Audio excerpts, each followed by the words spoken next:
Buenos días, estudiantes de Edifica. Dios los bendiga y les dé gracia y salud en este día. Usted que ve este video, termínelo, véalo hasta el final y aprenda los principios que le van a bendecir en la vida. Quiero animarlos a todos ustedes a que vean los episodios anteriores de nuestras clases que van a reforzar lo que ya algunos de sus pastores le están enseñando, y aquellos que han perdido clase, por favor, repase el material. El tema de hoy, el plan financiero de Dios. Un tema muy interesante porque dentro de toda la ecuación divina, el dinero también aparece, porque somos seres terrenales. Todavía no estamos en el cielo y aquí en la tierra todo se mueve con dinero, pero tenemos que saber mover el dinero con los principios de la fe. El dinero está implícito en todas las áreas de la vida, de comercio, sostenimiento, trabajo, familia, todas las áreas tienen que ver con dinero. Y la Biblia habla de dinero. Sí, señor, la Biblia habla de dinero, y una de las declaraciones más poderosas que está en la Biblia es que Dios es el dueño del oro y de la plata, con el cual se comercializaba en el tiempo que se escribió la Biblia. De manera que este tema es súper importante porque usted y yo tenemos que pagar renta, casa, carro, electricidad, agua, luz, teléfono, internet. Todo se paga, nada es gratuito. Y eso sale de nuestro trabajo, sale de nuestro esfuerzo. Pero ese esfuerzo y trabajo debe estar bajo bendición. Y Dios quiere que esté bajo bendición. Dios quiere que tú progreses, que tú prosperes, y que a la par de esa bendición te acuerdes de Él y te acuerdes de que Él es el que te bendice y bendigas a su iglesia. Y así tú seas bendecido y la iglesia también. Este es el plan financiero de Dios y de eso voy a hablar hoy. Malaquías 3:10. Vamos a poner en pantalla esta lectura y vamos a hablar hoy de esto que es sumamente determinante. Hablar de ofrendas, hablar de diezmos, es tan importante como hablar de la oración y de la Biblia, porque esto forma parte del plan de Dios. Y en la Biblia está esbozado de una manera clara y sistemática lo que Dios opina de esto y lo que le ordenó a su pueblo. Dice Malaquías 3:10: traigan íntegro el diezmo para los fondos del templo, y así habrá alimento en mi casa. Pruébenme en esto, dice el Señor Todopoderoso, y vean si no abro las ventanas del cielo y derramo sobre ustedes bendición hasta que sobreabunde. Y los planes financieros del mundo son muy distintos a los planes de Dios. Un agente financiero nos aconseja hacer una evaluación de nuestros ingresos y egresos, incrementar nuestras finanzas, buscar un trabajo extra, cortar gastos, etc. Todos estos consejos son buenos. No obstante, los planes de Dios para nuestras finanzas tienen que ver más con fe, obediencia y propósitos eternos. Y vuelvo al versículo que cité al principio, que Dios es el dueño del oro y de la plata. Ahí en pantalla está el verso que acabo de leer, Malaquías 3:10. Y entonces, sobre esto tengo que decir que en la Biblia encontramos muchos casos donde Dios probó la fe y la obediencia de sus siervos. En la Biblia, pero solo mencionaremos a Abraham, Noé y al pueblo de Israel. A Abraham se le conoce como el padre de la fe. Dios probó su fe y obediencia cuando le pidió que le entregara a su único hijo como sacrificio. A Noé Dios le pidió que le construyera un arca para salvar el mundo de un diluvio, y al pueblo de Israel les pidió que financiaran el ministerio. Dios prueba la fe de su pueblo a través de las escrituras, animándonos a dar, animándonos a sembrar, animándonos a compartir, porque esto habla de la fe. Todo lo que tiene que ver con ofrendar, con diezmar, con primicia, con colaborar, tiene que ver con fe, porque al final para uno hacerlo, tiene que hacerlo por fe para que agrade a Dios. De lo contrario, no agrada a Dios. Dar es una prueba de fe. Una forma como Dios prueba nuestra fe y obediencia es de dar el diezmo en la iglesia local. Lo leímos en Malaquías 3:10. ¿Y qué es el diezmo? Definamos básicamente el diezmo: es dar la décima parte de cada dólar o bolívar que usted recibe. De lo que yo recibo, no de lo que me sobra. Cuando Abraham diezma por primera vez a Melquisedec, que lo vamos a ver más adelante, le diezmó de todo el botín, no de una parte. Para las personas que me preguntan, pastor, ¿de qué debo diezmar yo? De lo que Dios te da, de todo lo que Dios te da, del bruto que llamamos en contabilidad. De todo el ingreso bruto yo debo apartar mi 10%. ¿Por qué? Porque cuando yo hago eso, reconozco que todo me lo dio Dios. Tanto los gastos como los ingresos. Yo debo confiar en Dios. Por eso lo aparto de todo. Y cuando yo aparto mi 10% del todo, estoy consagrando el otro 90%. Cuando la Biblia dice en Romanos que cuando se da la primicia de la masa, toda la masa quedaba bendecida. Todo aquello de lo cual yo aparto el diezmo, el resto queda bendecido y protegido por la mano de Dios. Por eso yo los animo a ustedes a diezmar del todo, del todo. No es después de restas y esto, no, del todo, porque yo reconozco que todo viene de Dios, que todo es para Dios y que todo está en manos de Dios. Me gusta eso. También he enseñado y le animo a las personas que tienen su empresa que aprendan a diezmar de su empresa. La empresa, el diezmo de mi persona es una cosa, pero cuando yo tengo una empresa, esa empresa es una entidad jurídica, es una persona jurídica, es una estructura, es un organismo que tiene ingresos, egresos y utilidades. Yo debo aprender a consagrar mi empresa, porque cuando yo diezmo de lo mío, me estoy bendiciendo mi casa y mis hijos, pero mi empresa, ¿quién me la dio? Dios. ¿De dónde vino? De Dios. ¿A quién le pertenece? A Dios. Cuando usted tiene un sistema que le permite tomar el diezmo de los ingresos de su empresa, emprendimiento, usted está consagrando ese emprendimiento a Dios también. Lo he enseñado, he visto la bendición en cientos de personas que hoy en día pudieran testificar cómo Dios ha bendecido sus empresas. Por supuesto, tener una empresa y dar el diezmo no lo es todo, pero es el principio de la riqueza, es la base, porque usted tiene que meterle a eso fidelidad, trabajo, excelencia, preparación, conocimiento, a calidad de servicio, trabajo en equipo y todos los elementos. Pero cuando yo diezmo de todo lo que Dios me da en mi empresa, yo coloco un fundamento sólido a través del cual Dios va a responder por mi emprendimiento y me va a proteger porque yo estoy consagrando a Dios lo que reconozco que Él me dio. En este caso, mi empresa o emprendimiento. Esto es muy importante aclararlo. Eso es lo que yo creo, es lo que siempre he enseñado y como lo digo, he visto la bendición en muchas personas que han querido este principio y han sido bendecidas. Además de su esfuerzo, han ido más allá porque la bendición de Dios los alcanza. Todo aquello que está consagrado a Dios, Satanás no lo puede tocar. El diablo no puede robar aquello que Dios bendijo, pero Satanás sí puede robar aquello que no está consagrado. Y no está consagrado, y cuando no está consagrado es porque parte de la desobediencia. Y cuando hay desobediencia, el enemigo tiene argumentos legales para robar en esa empresa o en esa familia. De manera que el diezmo es dar la décima parte de cada dólar o ingreso que usted recibe. Los que participan del diezmo tienen el privilegio de asociarse con Dios para sus propósitos eternos.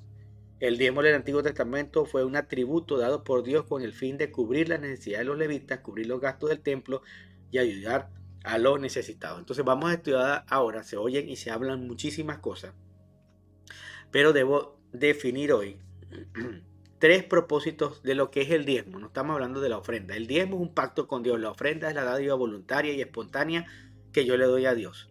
Pero el diezmo es un pacto del 10% que yo hago de todos mis ingresos. ¿Cuáles eran los tres objetivos delineados por Dios en el Antiguo Testamento? Eran tres. El diezmo era para cubrir las necesidades de los levitas, según Levítico 27, 30 al 32. El diezmo de todo producto del campo, ya sea grano de los sembrados o fruto de los árboles, pertenece al Señor, pues le está consagrado. Si alguien desea rescatar algo de su diezmo, deberá añadir a su valor una quinta parte. En cuanto al diezmo del ganado mayor y menor, uno de cada 10 animales será consagrado al Señor. Pero aquí estamos hablando que el diezmo era algo consagrado, se daba de todo y se apartaba para Dios porque era consagrado. Entonces, avanzando más aquí donde estamos, los levitas, el templo y los pobres eran los tres objetivos del diezmo. Con respecto a los levitas, la Biblia dice en Levítico 27, 30 al 32, dice que todos los diezmos eran consagrados y pertenecían al Señor. Entonces lo primero que tenemos que decir es que los diezmos le pertenecían al Señor. no a los proyectos míos personales, ni siquiera dice a los pobres. Lo primero que dice, y lo voy a poner en pantalla para que lo entendamos y lo recordemos, es que el diezmo era, aquí dice, los diezmos serán consagrados al Señor. El diezmo era algo que se consagraba al Señor. Y esto es muy importante porque hay personas que hacen planes y deciden de sus diezmos o dicen mis diezmos, después que usted entrega sus diezmos, le pertenecen a Dios, porque son de Dios originalmente, no son suyos. De manera que eso es lo primero. Ahora Malaquías 3.10, vamos a volver a Malaquías 3.10, lo voy a poner en pantalla. Aquí arriba está, vamos a buscarlo.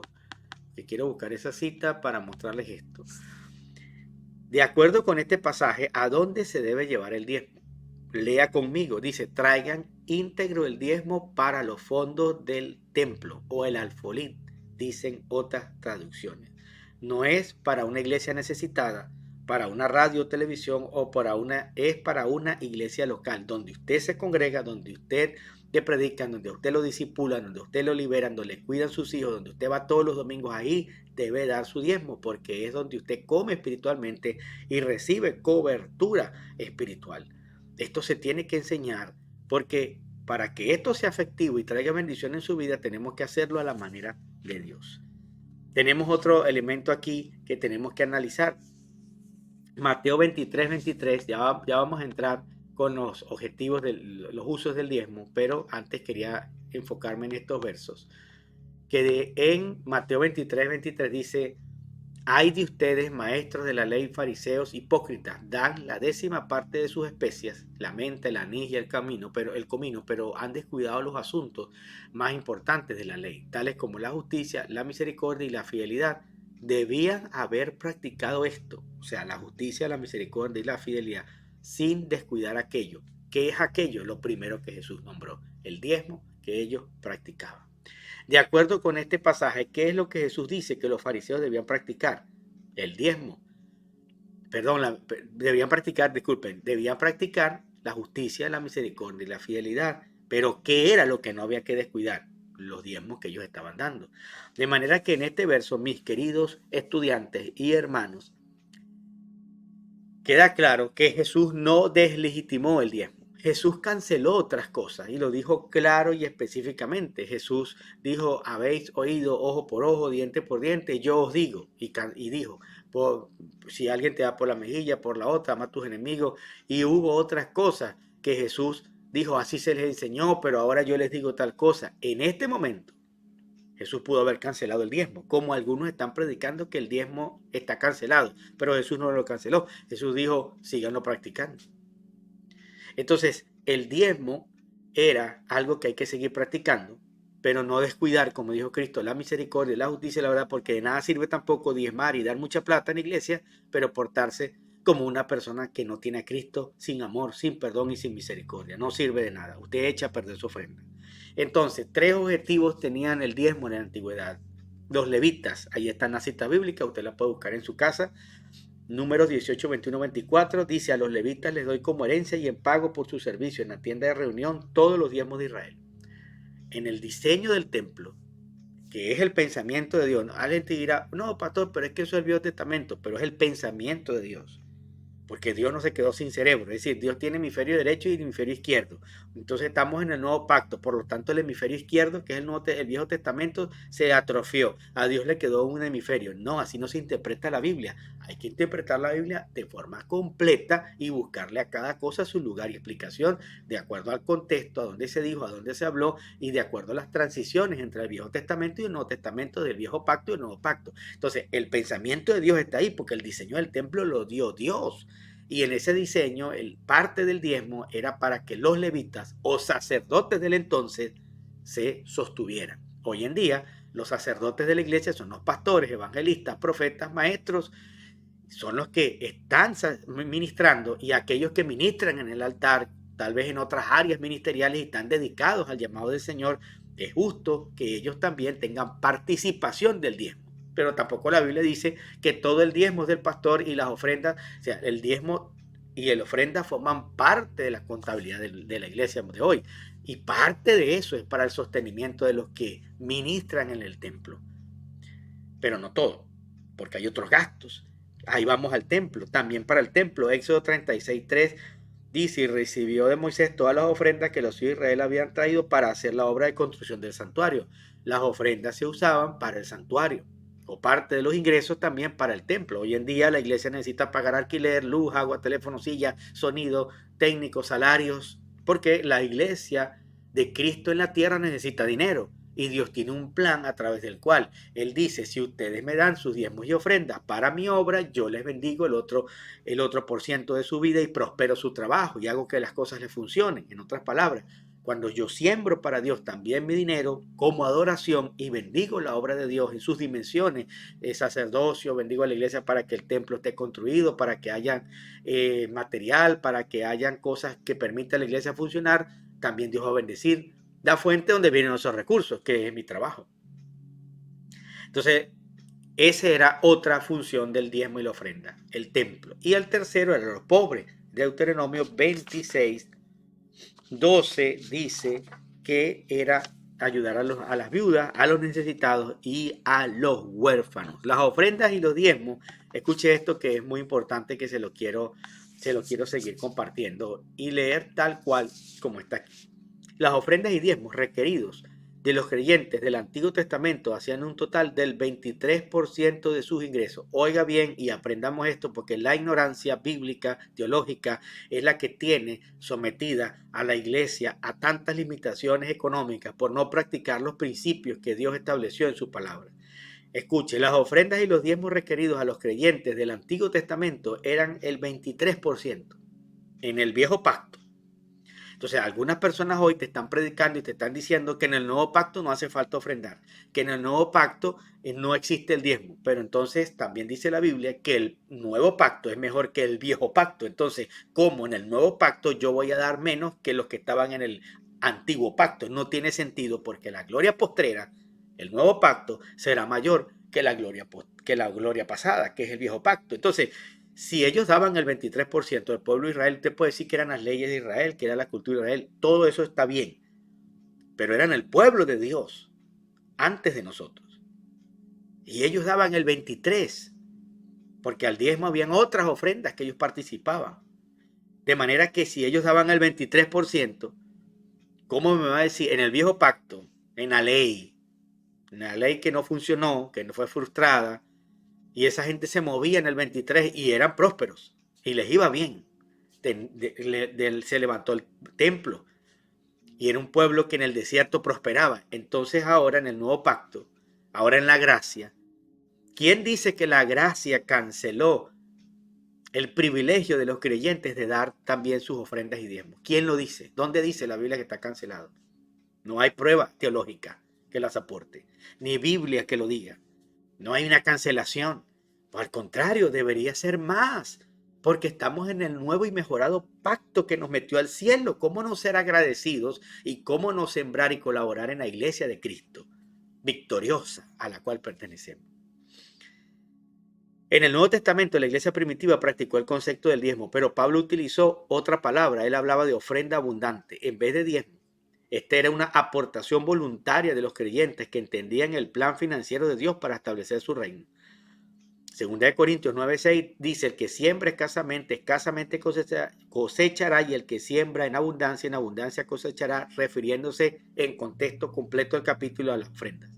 Segunda de Corintios 8:1-4 dice: ahora, hermanos, queremos que se enteren de la gracia que Dios les ha dado a las iglesias de Macedonia, que en medio de las pruebas más difíciles, su desbordante alegría y su extrema pobreza abundaron en rica generosidad. Soy testigo de que dieron espontáneamente tanto como podían y aún más de lo que podían, rogándonos como insistencia que les concediéramos el privilegio de tomar parte en esta ayuda para los santos. En estos pasajes vemos que la ofrenda era algo que tenía que ver con la fe.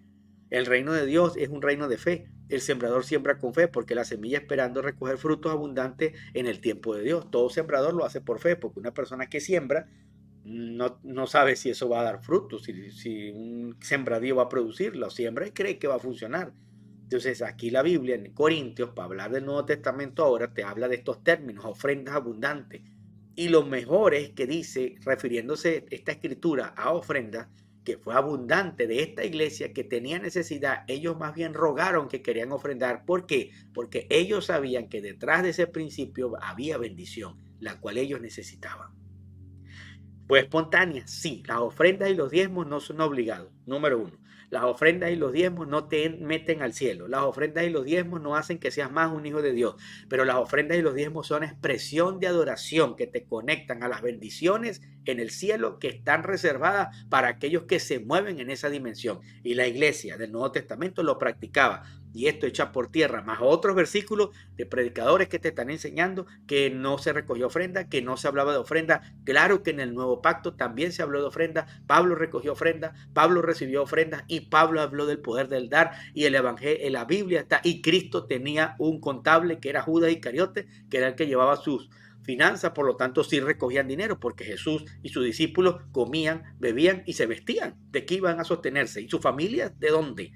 Señores, dejemos esa idea romántica y esa idea alejada de la Biblia, de que hablamos del ministerio de Cristo. El ministerio de Cristo manejaba recursos, manejaba dinero para poder sostenerse. Es más, la Biblia dice que había mujeres de muy buenos recursos económicos que apoyaban a Jesucristo con sus bienes, dice la Biblia. Porque todo ministerio necesita recursos para funcionar, no para enriquecerse, pero sí para funcionar y que el evangelio de Dios se extienda. Muchos creyentes hoy en día se aferran a no aportar el 10%, alegando que era para el Antiguo Testamento, lo cual es indiscutible. Pero entonces tendrían que tomar el principio bíblico del Nuevo Testamento, que era dar una ofrenda abundante. Sí, sí, tú me dices a mí, yo no diezmo porque eso era el Viejo Testamento, entonces, porque era del Viejo Pacto, pero el Nuevo Pacto te habla de ofrenda abundante. Entonces aprende a dar abundantemente de corazón. Olvidemos el título. Pero entonces, ¿dónde están tus ofrendas abundantes? ¿Dónde está nuestra adoración abundante? Si para ellos el 23% en el Viejo Pacto era lo que daban, ¿cómo yo me niego ni siquiera el 10%? Algunas personas por lo menos diezman, pero muchos estamos alejados siquiera de llegar a ese 20%. Y esto es por fe. Y hay una bendición, repito, detrás de eso. El problema para dar no es si es en el Antiguo o en el Nuevo Testamento. El problema no es si soy pobre o soy rico. Oiga esto. El problema está en el corazón. ¿Dónde está tu corazón? La pregunta, ¿dónde está tu corazón? ¿Dónde están tus tesoros? ¿En los tesoros de este mundo o en el reino de Dios? Lo dice Mateo 6:19. No acumulen para sí tesoros en la tierra donde la polilla y el óxido destruyen y donde los ladrones se meten a robar. Más bien acumulen para sí tesoros en el cielo donde ni la polilla ni el óxido carcomen ni los ladrones se meten a robar, porque donde está tu tesoro, ahí estará tu corazón. Entonces, hay gente que dice, tengo problemas de dinero. Pero Dios te dice, tu problema no es el dinero, el problema es tu corazón. Porque cuando tu corazón y el mío se rinden a Dios, no tengo problema con diezmar o con ofrendas abundantes o con dar, no importa el título, no tengo rollo. Sin sumar que mucha gente vive amargada y frustrada, criticando las ofrendas, criticando el diezmo, criticando, y dentro de la iglesia, criticando si el pastor tiene un salario. Esas son las personas a veces más duras para dar, más falta de dinero y las que más problemas tienen, porque no han entendido el principio de la generosidad. Así que esto tenemos que hablarlo. Si queremos levantar iglesias saludables, si queremos levantar iglesias con propósito, tenemos que movernos en el principio de la generosidad, en el principio de la dadivosidad. Y ahí están los versículos que le he venido mostrando. Y vamos a las promesas de bendición. ¿Hay promesas de bendición para el que diezma? Sí. El pueblo de Israel se había apartado de los mandamientos de Dios y había dejado de aportar para el ministerio. Las consecuencias eran que ya no llovía y por lo tanto no había cultivos en el ganado, ni ganado. Cuando nos apartamos de los mandamientos y principios de Dios, nos ponemos en el blanco perfecto del ataque del enemigo. Pero cuando nosotros lo hacemos, queridos hermanos, también vienen bendiciones. Y esas bendiciones están expresadas en la palabra de Dios. Esas bendiciones las encontramos en Malaquías 3:10. Hay 3 bendiciones cuando yo diezmo y ofrendo. 1, Dios promete provisión. Es un resultado de, quiera usted o no quiera, cuando usted diezma y ofrenda, Dios le promete provisión. Abriré las ventanas de los cielos. Ese versículo ya lo leímos, pero Malaquías 3:10. Y hay otros versos que apoyan esto, pero no tenemos el tiempo para mostrarlos todos. La segunda bendición es protección. Él dice, yo reprenderé al devorador. Esto habla de un espíritu que se comía las cosechas, o espíritus detrás de ese espíritu de devoración, de destrucción. Estamos hablando de las langostas que se comían las cosechas y es prototipo de ese espíritu que se roba las cosas, que la gente no prospera, que todo se le echa a perder, que los ahorros no le funcionan. Hay una protección. No estoy diciendo que cuando tú diezmas vas a estar libre de cualquier percance. No, estoy hablando de cuando tú diezmas vas a contar con alguien que sale en tu rescate, que va a guardar tu montón, que va a guardar tu ahorro, te va a dar provisión aun cuando nadie la recibe, tú sí la recibes, porque hay una protección, dice, reprenderé al devorador. Es decir, que Dios prometió encargarse de protegernos de los ataques del maligno sobre nuestra finanza. Y 3, promoción. Dice, yo te haré deseable, todas las naciones te llamarán dichoso. Eso es favor. Cuando yo diezmo y ofrendo, tengo favor, el favor de Dios. Tengo favor de Dios para entrar a lugares donde nosotros entran, para alcanzar una llamada para mí, para una puerta que se me abre, porque Dios me hace una persona con favor y con gracia. Porque su bendición está conmigo, porque su bendición nos alcanza, porque nosotros dejamos que las bendiciones de Dios nos alcanzan cuando eso sucede. Entonces, mis queridos hermanos, este es en resumen lo que tiene que ver que Dios tiene un plan financiero para la iglesia.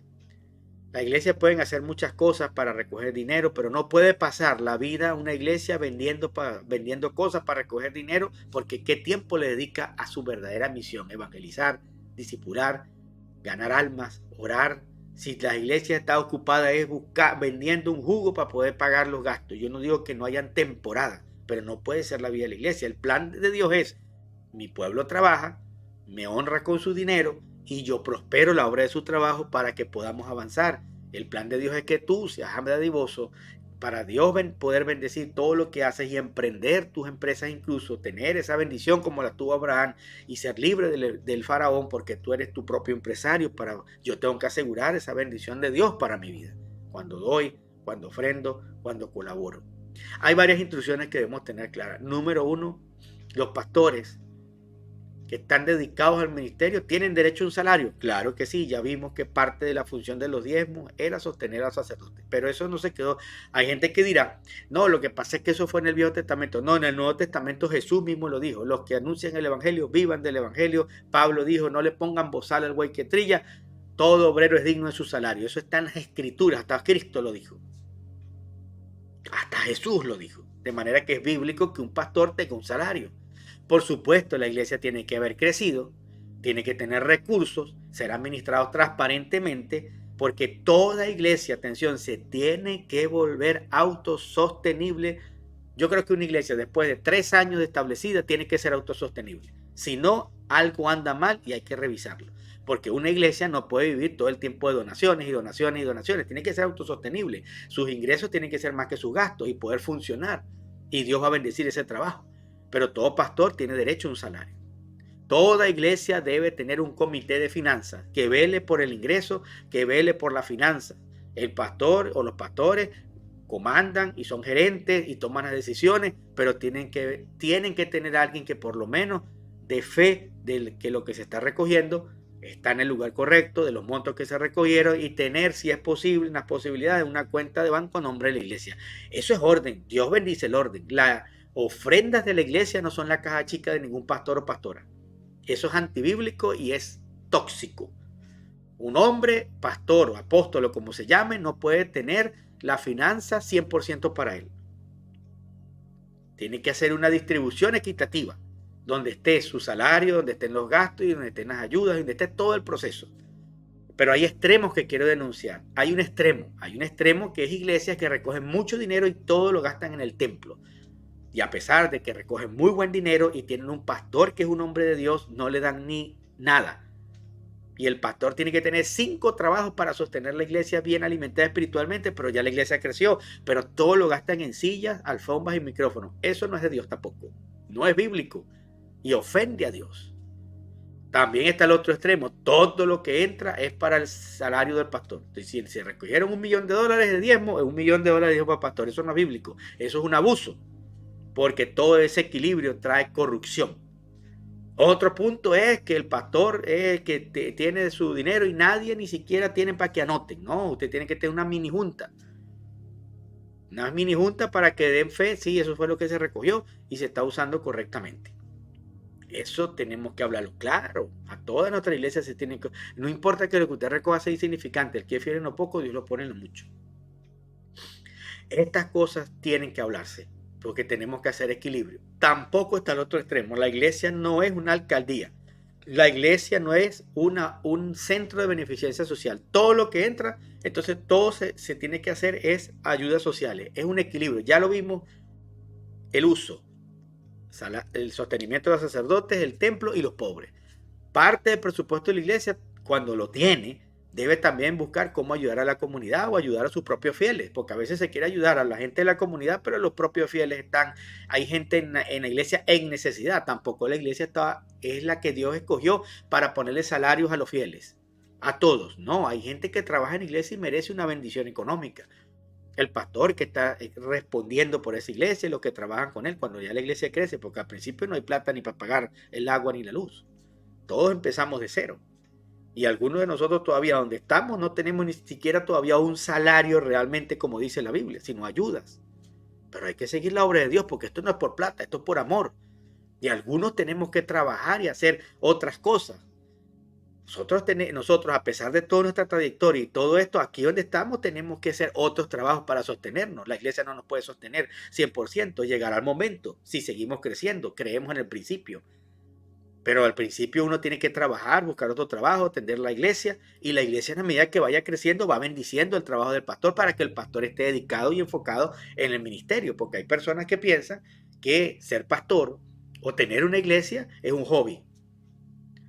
Porque para uno preparar un mensaje y realmente pararse, no hablar pistoladas en un púlpito, uno tiene que pasar horas estudiando y aprendiendo. No pararse ahí a meditar un versículo que se me ocurrió. Entonces hay gente que dice, yo soy pastor, pero yo nunca he tenido que tomar nada de la iglesia. Claro, porque tiene trabajo que le paga más que la iglesia.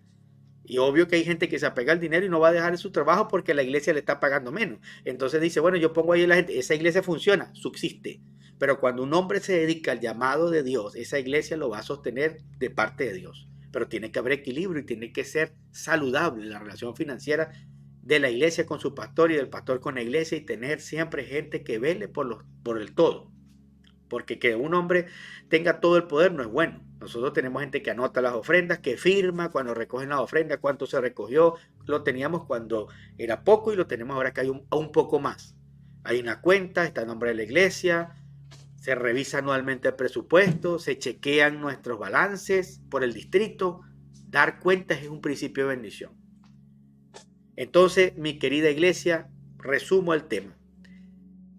Dar tiene que ver con fe. Yo le animo a entrar en esta dimensión que está en la Biblia y es perfectamente bíblicamente aceptada. Yo debo dar, puedo dar, y las dádivas también me bendicen.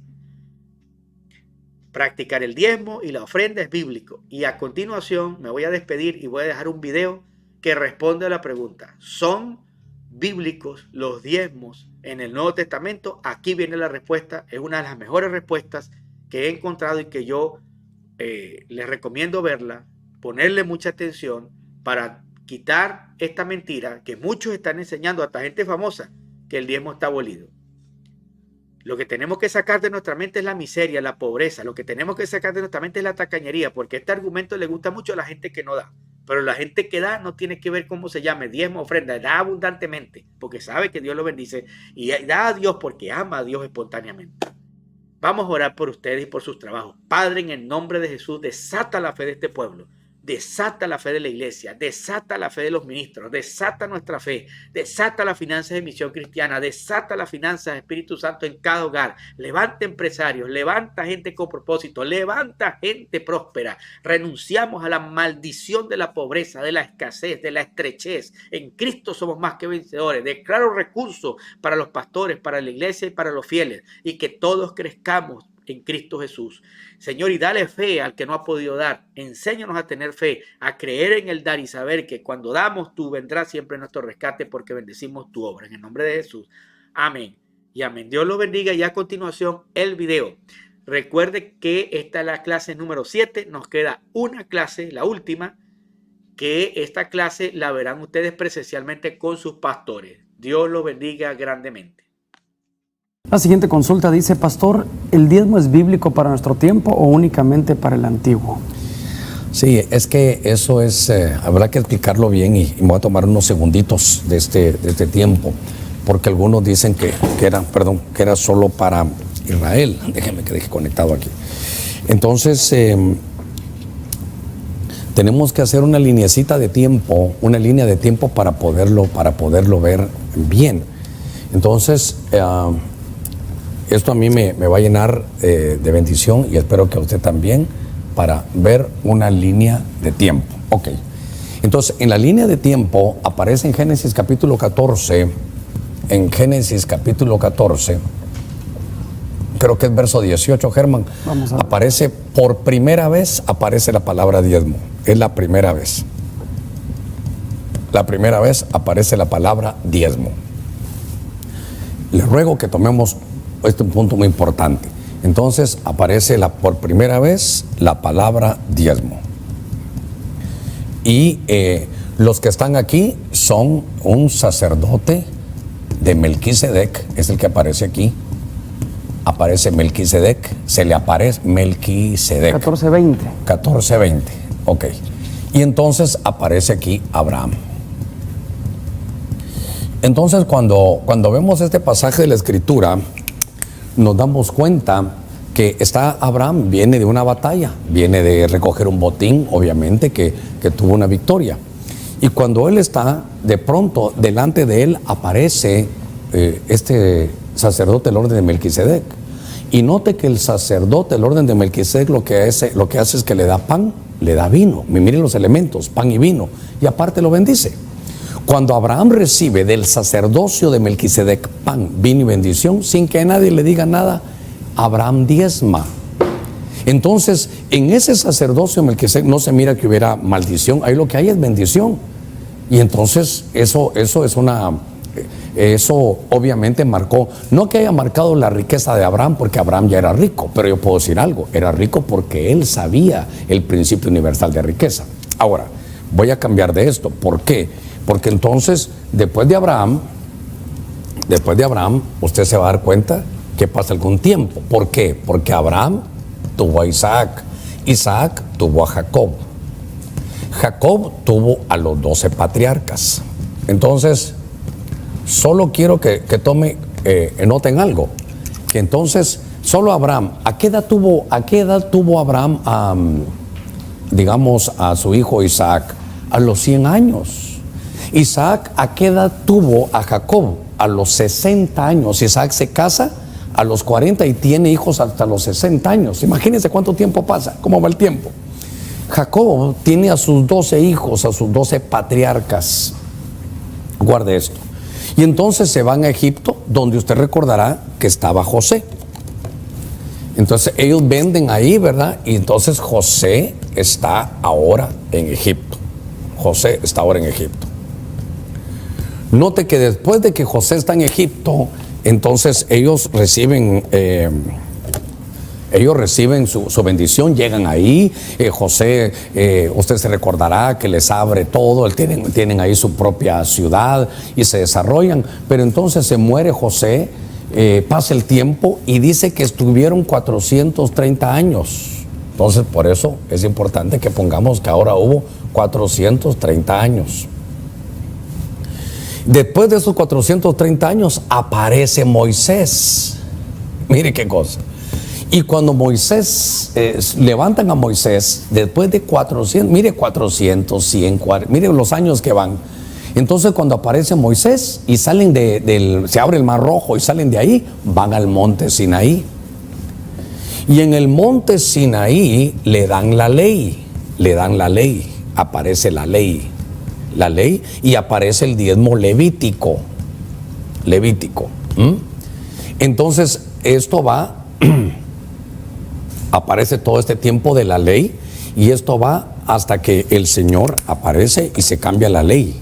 Entonces todo este tiempo, todos estos, mire, 430 años salen, tienen ahí. Entonces ahora, voy a poner aquí, entonces en el sacerdocio levítico aparece el diezmo.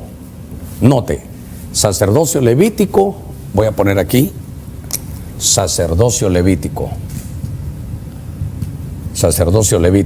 Y entonces en el sacerdocio levítico sí hay diezmo, pero es un diezmo casi que coercitivo, casi que judicial. Aparece en Malaquías 3, donde le dice, mira, hay la bendición es que te van a abrir las ventanas de los cielos, pero si no, dice, no le estés robando a Dios. Ahí dice tremendo, malditos sois, hasta hay maldición.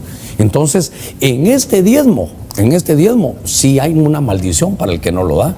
Note, por favor, le ruego, note esto, muy importante. Entonces, aquí hay maldición para el que no lo dé. Pero cuando viene el Señor, ahora voy a ir con el blanco. ¿Por qué? Porque cuando viene el Señor, esto se acaba aquí se acaba en la cruz. Cuando el Señor va ahí, a la cruz, entonces hay un cambio. El cambio se da que se quita la ley y viene la gracia. Entonces y cuando viene la ley, se acaba el sacerdocio. Mire qué lindo es esto, porque hay un cambio sacerdotal. Esto es lindo, porque hay un cambio sacerdotal. Después voy a utilizar Hay un cambio sacerdotal. ¿Por qué? Porque en el río Jordán se juntan los dos. En el río Jordán está Juan el Bautista y está Jesús. En los días que Jesús vino, el verdadero sacerdote levítico, que era hijo sacerdotal, de descendencia sacerdotal, era Juan el Bautista. Y entonces Juan el Bautista tiene que someterse ahora a Jesús, que Jesús es un sacerdote nuevo, porque la Biblia dice en Hebreos que Jesús es el sacerdote del orden de Melquisedec. Entonces aquí en la cruz cuando vino el Señor hubo un cambio sacerdotal. Buscate en Hebreos que dice, si hubo cambio de ley, es necesario que haya cambio de sacerdocio. Cambio de sacerdocio. Mire qué interesante. Todo a la luz de la Escritura. Cambio de sacerdocio. Entonces, ahora voy a agarrar el blanco otra vez. ¿Por qué? Porque entonces voy a volver al sacerdocio de Melquisedec. Solo voy a poner esto aquí. Hebreos 7:12, pa. Hebreos 7:12, ¿qué dice? Porque cuando se cambia el sacerdocio, necesariamente ocurre también el cambio de la ley. Se cambió el sacerdocio. Entonces ahora buscame en Hebreos que Jesús es el sumo sacerdote del orden de Melquisedec. Entonces Hebreos 7:12. Hebreos capítulo 7, verso 12. Entonces ahora, aquí comienza la gracia. Aquí comienza la gracia. Estamos bajo la gracia ahora. ¿Ya? Aquí estaban bajo la ley. Que están bajo la ley, ahora estamos bajo la gracia. Y entonces ahora nos damos cuenta de que Pedro dice, le voy a dar su identidad, vosotros sois real sacerdocio. ¿Pero qué sacerdocio? La Biblia dice en Romanos 15 que hay que predicar el evangelio como un sacerdote. ¿Pero qué sacerdocio? Entonces tenemos que saber que como Jesús es la cabeza de la iglesia, el cuerpo, ¿qué tipo de sacerdocio será? Aquí dice, por ejemplo, desde el 7, te lo voy a leer. Cristo en los días de su carne, habiendo ofrecido oraciones, súplicas, con gran clamor, lágrimas, al que podía librarle de la muerte, fue oído a causa de su temor reverente. Okay. Y aunque era hijo, aprendió obediencia por lo que padeció. Y aquí es lo que viene. Y habiendo sido hecho perfecto, vino a ser fuerte de eterna salvación para todos los que lo obedecen, siendo constituido por Dios sumo sacerdote según el orden de Melquisedec. ¿Hebreos qué es? ¿7? El verso donde dice Melquisedec, ¿sí? Es 5:10. Hebreos 5:10, que sumo sacerdote el orden de Melquisedec. 5:10. Entonces es 5:10. Entonces ahora, aquí le ruego algo. Con esto voy a terminar esta explicación. ¿Por qué lo puse de blanco? Para mayor didáctica, para que usted mire que el diezmo del sacerdocio de Melquisedec comenzó antes de Israel, ni existía. ¿Qué le parece eso? Israel ni existía. Abraham, ¿quién era? Gentil como usted y como yo. Gentil es que no es judío. Y se da cuenta que había un sacerdocio. Esto es importante. Que este sacerdocio de Melquisedec es un sacerdocio eterno. Es un sacerdocio eterno. Es un sacerdocio eterno. Y el sacerdocio levítico obviamente fue temporal, solo en lo que duraba la ley. Entonces, aquí comenzó Israel. Mire, Jacob se convirtió en Israel. Jacob, se recuerda cuando hubo aquel cambio, Dios dice, ya no será tu nombre Jacob, sino será Israel. Aquí comenzó Israel. Y ahí ya se hace nación. O sea que, nación ya era, aunque todavía hasta que sale el desierto y ya se inaugura como nación aquí con Moisés, ya libres, van al monte Sinaí y ahí le dan la ley. Ahí está el sacerdocio levítico. Pero esto se acabó cuando vino Jesús. Porque Jesús dijo, yo soy de la tribu de Judá, yo no nací levita, por tanto el sacerdocio levítico no lo voy a desarrollar yo, pero Jesús dijo, yo soy del orden de Melquisedec. Entonces se mira, por favor aquí de blanco, mire, estas dos, que el sacerdocio de Melquisedec es eterno. Y entonces eso nos garantiza que nosotros como iglesia somos del sacerdocio eterno. Y entonces, aquí estos son puntos muy hermosos. Como se cambió el sacerdocio, había que cambiar la ley, aquí en Hebreos 7:12. Entonces, ¿qué sacerdocio tiene la iglesia de Cristo? No es un sacerdocio levítico. Muy importante esto. Derivado que no es un sacerdocio levítico, no hay maldición para el que no diezma. Voy a la carga. En el sacerdocio de Melquisedec, ¿había maldición? No. ¿Qué había? Bendición en el de Melquisedec. En el sacerdocio levítico, ¿había maldición? Sí, había maldición para el que no lo hiciera. En el sacerdocio de Melquisedec no hay. Entonces, ¿qué tenemos nosotros? Lo que pasa del Antiguo Testamento para nosotros es la bendición. Por eso, el diezmo es un principio universal de riqueza para la iglesia de Cristo, para el que entiende la iglesia de Cristo, porque somos sacerdotes del orden de Melquisedec. Entonces, a la iglesia donde tú vayas, si reconoces que delante de ti hay un sacerdote, un hombre de Dios enviado, tu ministro, que te da pan, vino y bendición, entonces ahí haz lo mismo que Abraham. Entonces ahí debes de dar tus diezmos a la iglesia donde tú vas. Entonces notemos que la Biblia dice que si somos hijos de Abraham, buscate ese texto, si somos hijos de Abraham, hagamos las obras que Abraham hizo, obras y Abraham. Si somos hijos de Abraham, hagamos las obras de Abraham. Entonces cuando a usted le dicen los diezmos ya no son para ahora, porque dice los diezmos son de Israel. Los diezmos de tipo levítico sí, con maldición sí, pero nosotros no estamos bajo ese sacerdocio. El sacerdocio de Melquisedec siempre ha tenido diezmos, siempre ha tenido diezmos. Juan 8:39. Juan 8:39. Sí. ¿Y qué dice Juan 8:39? Ellos le contestaron y le dijeron, Abraham es nuestro padre. Entonces Jesús les dijo, si sois hijos de Abraham, haced las obras de Abraham. Juan 8:39.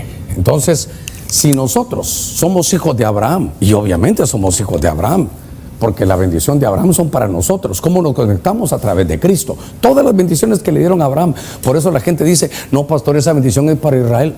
Gálatas 6:16, nosotros somos el verdadero Israel, el Israel de Dios. Entonces todas las bendiciones son para nosotros. Hagamos las obras que hizo Abraham. Abraham se enfrentó a un sacerdocio de Melquisedec, reconoció su autoridad, pues le daba pan, vino y bendición y le dio los diezmos de todo. Sacerdocio eterno. Ese es el sacerdocio que vivimos hoy. El que le diga que no hay que diezmar y que no hay que ofrendar, le está quitando su abundancia, le está quitando su participación en el reino, le está quitando a usted que usted viva en prosperidad. Entiendo que hay otras escuelas de que solo hablan de dinero, que solo hablan de esto y del otro. No, yo quiero llevarlo a usted por la misma pregunta para que usted lo pueda chequear y lo pueda ver. Así que a la iglesia donde vaya, si reconoce autoridad del hombre que Dios ha puesto, que le da pan, vino y bendición, deje sus diezmos en la iglesia donde usted va. Ahí es nada más eso. Y por eso usted ahora va a verlo a la luz de la Escritura, que el sacerdocio levítico ya está fuera y que ese sacerdocio, el diezmo ahí sí tenía maldición. Entonces usted me preguntará, pastor, si yo no diezmo ahora, entonces llevo maldición. Pues yo no diría que llevaría maldición, pero no va a poder tener las ventanas abiertas como las tiene el que sí lo hace. Pastor, pero entonces no me voy al infierno. No, al infierno no. Si uno va al cielo, mire, al cielo no entran buenas personas, entran pecadores arrepentidos que se han convertido al Señor.